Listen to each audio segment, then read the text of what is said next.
Hi everyone, welcome back to my channel. In today's video we will talk about what is yoga, what is the necessity of yoga, and what are 4 types of systems of yoga through which we can attain God realization as per Bhagwad Gita, and for which the commentary is given by Swami Mukundanand.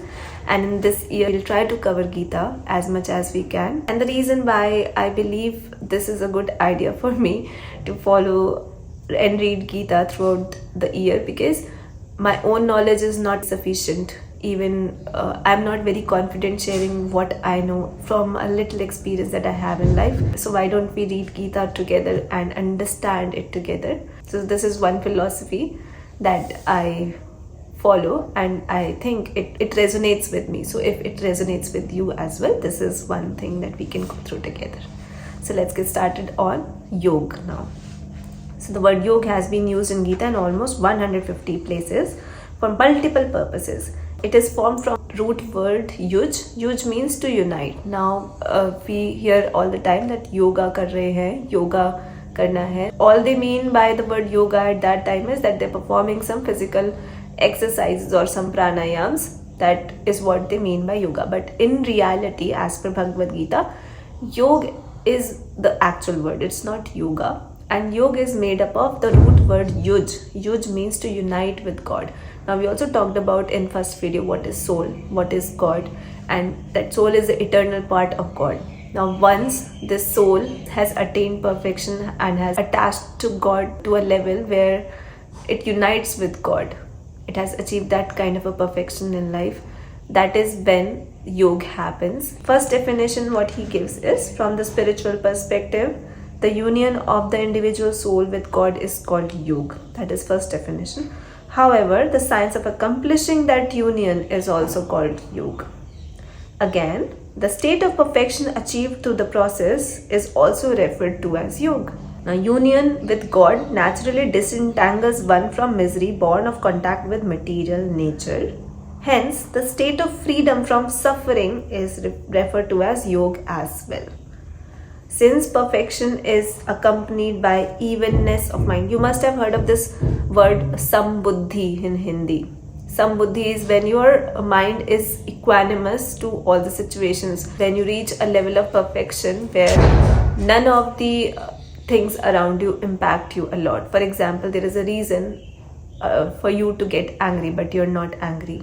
There is a reason for you to cry, but you're not crying. You are feeling compassion, but you're under control of all your emotion, and you're in a state of equilibrium. That state of equanimity is what he is describing as yoga as well. One who is in the state of yoga performs all activities perfectly in a spirit of devotion to God, and hence dexterity at work is also referred to as yoga. Now, what is dexterity at work? That means the skill of doing things at work is also referred to as yoga. Now, this is how he has defined yoga. Now, you must be thinking, what is the necessity of yoga? Why are we even studying Bhagwad Gita? The reason we are studying Bhagwad Gita is because the answer is that searching for happiness in the material world is like chasing a mirage in the desert. The nature of material desires is such that fulfilling them is like quenching fire by pouring oil on it. For a moment, the fire is subdued, but then it flares up with an even greater intensity. Similarly, fulfilling the desires of the mind and senses leads to greed.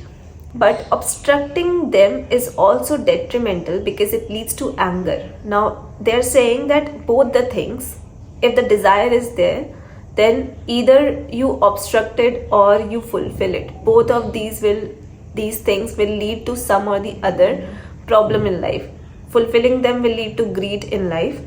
Obstructing them will lead to anger in life. So what is the right way to address it? So right way is, we must thus understand the root cause of why desires arise and then seek to address it. We don't go away and seek to address it directly without understanding why it is getting arised. It all begins when we contemplate that there is happiness in some person or object. Repeated contemplation results in attachment of the mind, and attachment gives rise to desire. When you're attaching your mind to something and you're contemplating on it again and again, eventually a desire gets generated. That's what you need to address. That why are you contemplating on a thing which is going to give you problem in the long run? But that is again not in under your control or my control. It's because we don't know how to really what to do with this mind. It's like it's going crazy without us being in charge of it. It is the in charge of us. That is how Maya or material nature has captured all of us. So what is the answer to this question? So if we can firmly decide that the divine bliss the soul is seeking is not in material objects, these desires will stop arising. However, the desire of happiness is intrinsic to the nature of soul because it is a tiny part of the infinite ocean of divine bliss. This nature can only be satisfied when the soul attains the infinite bliss of God. Hence, knowingly or unknowingly, every soul is struggling to reach that state of divine consciousness or yoga. That's why yoga is necessary. Now, to achieve the union of God, which is yoga, there are systems of yoga, which are 4 systems, and the spiritual practitioners are called as yogis or sadhaks. So, what are the 4 types of yogas here? First is Gyan Yoga or path of knowledge. Then there is Ashtang Yoga, the 8-fold path. Then there is Bhakti Yoga, and then there is Karma Yoga. So, we will discuss thoda abhi for each of the path of yoga, and then in the next few videos we will cover them in depth. So the whole Bhagwad Gita is describing these paths of yoga to different kind of people. Now there are multiple paths which are defined because different people have different acumens and they have different understanding of the world.